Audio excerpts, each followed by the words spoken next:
대북전단서대로 외교까지 하늘만 보는 천수답 정부. 김진호 에디터. 오늘부터 북풍과 북서풍이 예고돼 있어 북한군의 활동을 예의주시하고 있다.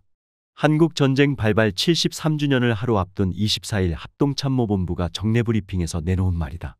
언제부터인지 대한민국 합동참모본부와 일반 국민이 하늘을 쳐다보며 바람의 방향을 걱정해야 하는 처지로 전락했다. 블라디미르 푸틴 러시아 대통령의 방북이 20일 밤 끝나자마자 도돌이표가 된 하늘 걱정이다. 이번에도 일개 탈북자 단체의 대북 전단 살포가 걱정의 출발점이다. 자유북한운동연합이 이날 밤 경기도 파주에서 전단 30만 장과 K드라마와 가요가 담긴 USB, 미화 1달러 지폐 등을 대형 풍선 20개에 띄워 보냈다고 21일 밝혔다. 이들이 전단을 다시 살포한 시간은 푸틴 대통령이 평양을 떠난 시점과 거의 일치한다.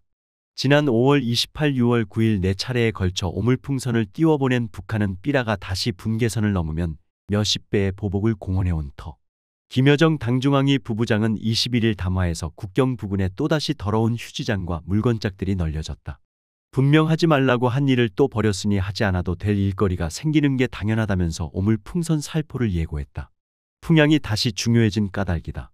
정부가 표현의 자유를 운운하며 탈북자 단체의 대북 전단 살포를 사실상 방관하면서 끝간데 없이 계속될 것으로 보였던 전단 오물의 더러운 싸움이 주춤해진 것은 지난 10일 새벽부터다. 정부는 2018년 이후 처음으로 대북 확성기를 다시 트는 것으로 기름을 부었다. 상황이 잠잠해진 것은 혼돈의 삼축이 모두 한 발 물러선 덕분. 통일부는 11일 상황 공유를 위해 대북 전단 살포 단체들과 소통을 갖는다고 발표했다. 전단 살포 자제를 요청하지 않을 것이라는 게 통일부의 공식 입장이었다. 탈북자 단체들과 공유할 상황이 무엇인지 아리송할 따름이다. 지난 4일 기세 좋게 대북 확성기 방송을 재개한 합참은 불과 2시간 방송 뒤 스위치를 껐다. 긴장 고조를 걱정한 미국의 손이 작용한 결과다. 필립 골드버그 주한 미 대사가 11일 워싱턴의 전략국제문제연구소 대담에서 표현의 자유를 원칙적으로 지지하면서도 긴장을 고조시킬 게 아니라 완화할 필요가 있다라고 한마디 한 게 주요한 게 분명하다. 한미 동맹을 맹신하는 정부의 미국의 한마디는 힘이 세다. 유엔 사령부 모자를 쓴 주한미군이 13일 오물풍선과 대북 확성기 방송에 대한 동시 조사에 착수한 것도 같은 맥락이다. 5월 31일 자 정부 입장을 통해 북한이 감내하기 어려운 상응 조치를 취하겠다라면서 내놓은 확성기 카드가 쏙 들어갔다. 덕분에 찾아온 분계선의 평화는 채 열흘을 지탱하지 못했다. 그 과정에서 대한민국 정부의 역할은 보이지 않았다. 마찬가지로 더러운 싸움의 재현 조짐에도 정부의 역할은 보이지 않는다.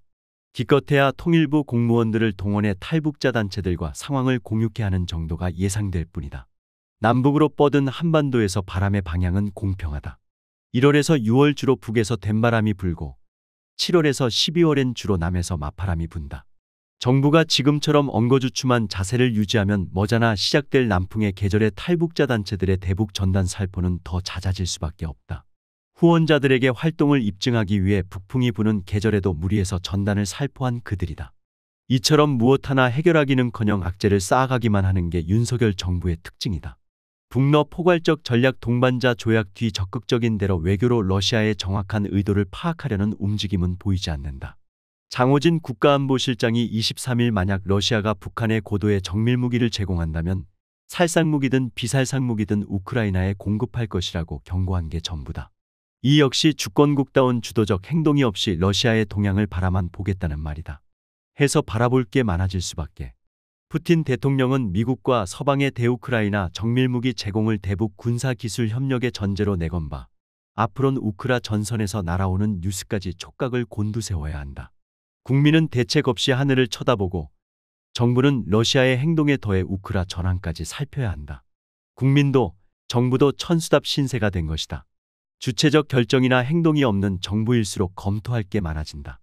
파주경찰서는 경기도가 자유북한운동연합의 대북 전단 살포에 대해 항공안전법 위반 혐의로 21일 의뢰한 수사에 대해 이틀이 지나서도 법리 검토가 선행돼야 할 상황이라는 한가한 입장을 내보이고 있다. 국가안보실에서부터 합참을 거쳐 일선 경찰서까지 관망하고 검토하고 살펴보는 꼴이다. 중간 단계를 생략하면 탈북자 단체와 국가안보실이 협업하는 구조라고 해도 과언이 아니다. 대통령과 국방장관은 즉 강 끝이니 힘에 의한 평안이 목소리만 높이고 있다. 이런 가운데 대북전단 살포는 성공적인 사업이 되고 있다. 전단 살포 단체들은 후원자들의 재정 지원과 언론의 관심을 먹고 산다. 언론 관심이 높을수록 활동 홍보가 되는 만큼 재정 지원도 튼실해진다.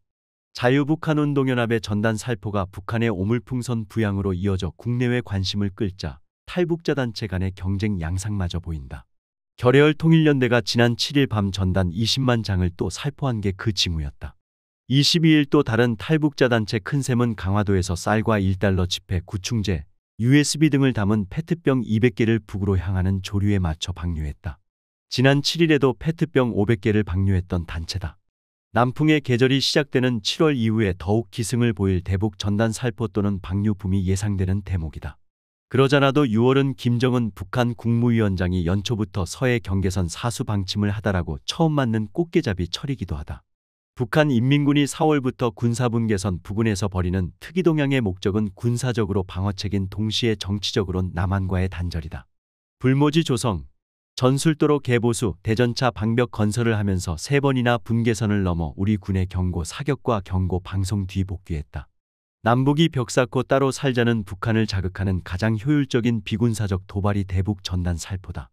그럼에도 이를 제재하지 않는 것은 국내 정치적 난관의 돌파구로 삼으려는 정략적 꼼수가 아니라면 달리 해석할 방법이 없다.